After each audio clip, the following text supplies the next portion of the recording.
Hello everybody, this is Heather and I'm back with another video. Today I am sharing my episode 3 of the photo transfer mini series, and I'm really excited because tomorrow is National Scrapbooking Day. I'm not going to actually get to scrapbook tomorrow because I have plans already. It's my brother's birthday, but I'm hoping that in the following days I can get some stuff done, and Sunday is Mother's Day, so I'll be busy with that as well. In my photo transfer series so far, I have done 2 different pages, and if you're interested in seeing the techniques I used on those, please check them out. The link is in the description to the playlist. And right now on this page, I'm just layering up some papers. I took a piece of loose leaf that I had notes on and Mod Podged it on, and then I used my favorite technique using tissue paper, or in this case it's some old sewing pattern papers, and I Mod Podged them on and just wrinkled them up to add a lot of texture. And here I am getting out my watercolor palette set and just doing sort of a gray type wash on this background to give it a little bit of depth. And this is something that I've done on previous pages as well. It gives a lot of dimension to the different textures of papers. It soaks in differently to the different papers, so I really like doing that. And I'm just making sure that is completely dry before I start my photo transfer.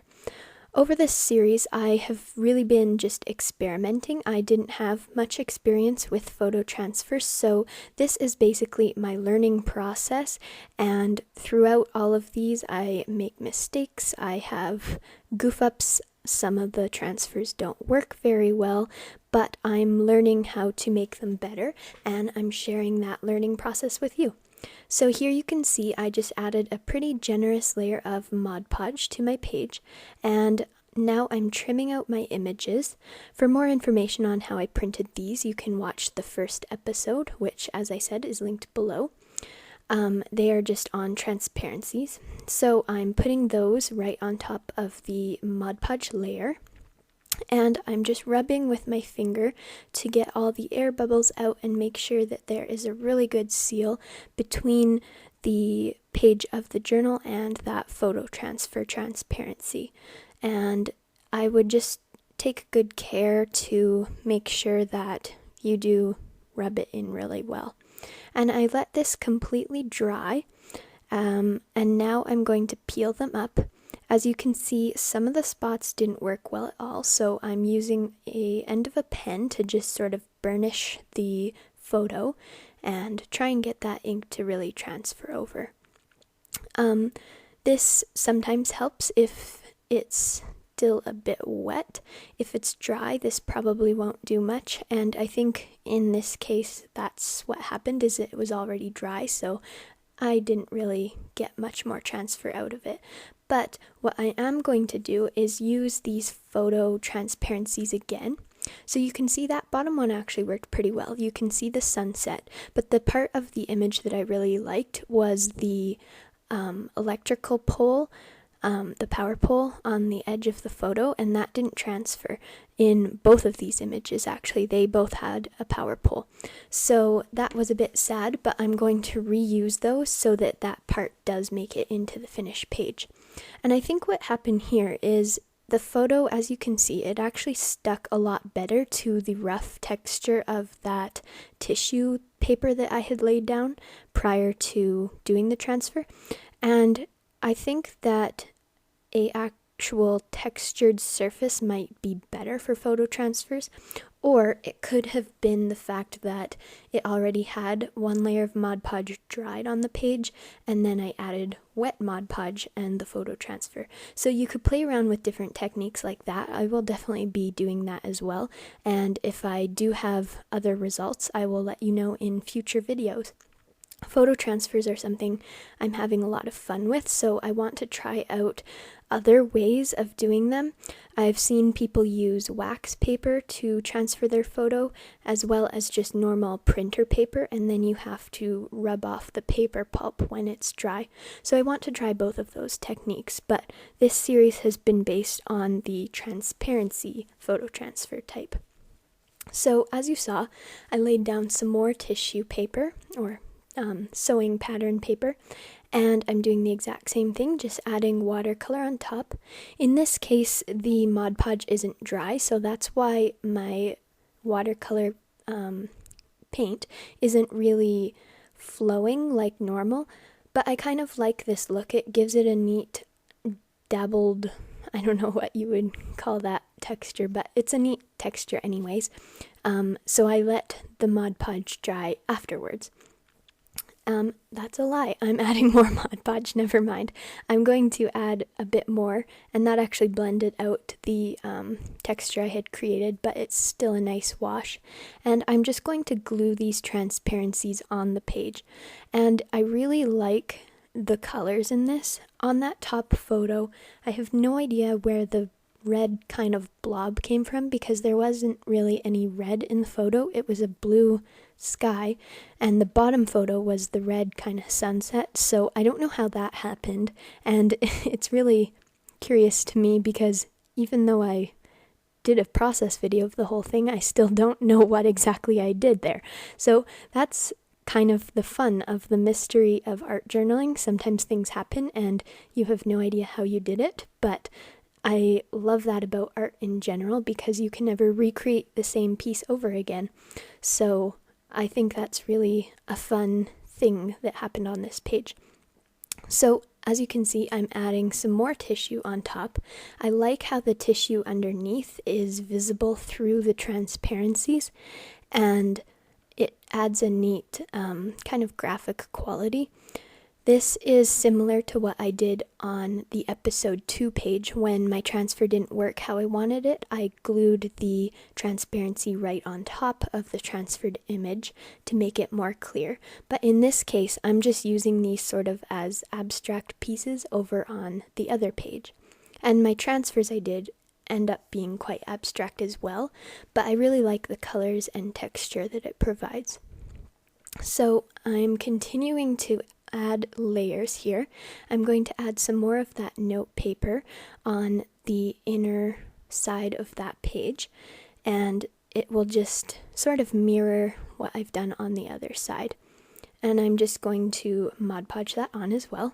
This page, I pretty much used all Mod Podge instead of some of the other gel mediums I've been using, and I find that Mod Podge works well for transfers even compared to the more expensive mediums like the golden gel that I was using before.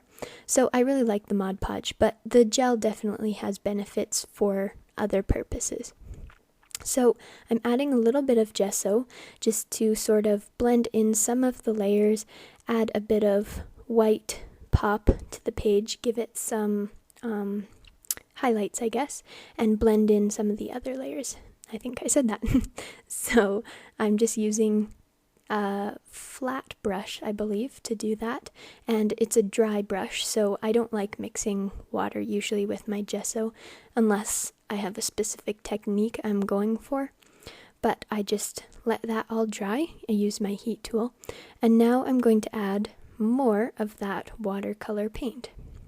So I think this is in the color Payne's Gray. I don't have a tray for it, but I have this one in the tube, so I just squeeze a little bit out on my palette, and it's still usable when the paint hardens, which I really love with watercolor paint. It goes a long way for sure.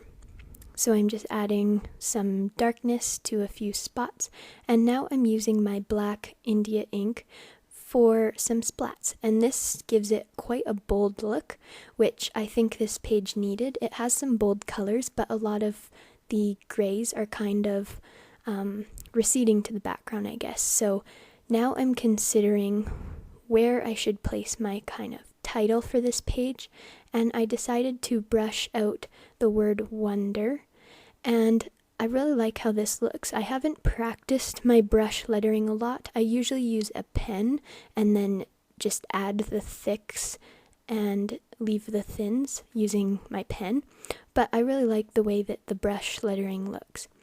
And I liked how the word wonder kind of overlapped both pages, but I wanted to add something below, so I just added the word full, with one L because it's as if it is one word. I didn't add a hyphen, but that's okay, I guess. And I'm just trying to avoid that drip there. I didn't want to smear the drip by running my brush through it, so I kind of pulled the L further out away from it. And I ended up liking how that looks, and I think the title kind of goes with the feeling of the photos I used. Even though the photos are now abstract, it still evokes that feeling in my mind when I look at this page. I think the nature photos, the sunsets, and the beautiful blue skies and dirt roads are really something I love. That's something I am passionate about. I love going out into the country and seeing all those things, so it really evokes a wonderful feeling for me, and I thought that page kind of captured that in my mind anyways. That's another thing I love about art journaling, is that you don't have to justify it to anyone. It's meant to capture your own feelings, and in this case, I had a certain feeling in mind, and I think that it really helped me to, I guess, feel those feelings while I was creating this page. And so it's just a unique experience to try it out for yourself. I can't describe it very well because it's such an abstract concept, but that's just one thing I love about art journaling anyways. So as you can see, I'm adding some washi tapes, and I used some orange and yellow patterns, and now I'm adding a blue pattern as well, and those just go with the colors in the photos that I used, so I really like how that looks. And I found some word stickers similar, or actually they're the same ones that I used on the succulent page, which I think was episode 2. And the colors again just happened to match really well. There was orange and a tealish blue kind of color, and then a black one. And they say life, gratitude, I think, and sweet. So again, just kind of going with the grateful, wonderful, happy life theme of this page. And here I'm just getting out some of my mist. This is a Lindy Stamp Gang color, and I took the lid off, and now I'm dipping my brush into it. The reason I didn't use the straw to flick the paint, or splat, not splat, mist, this is mist, goodness.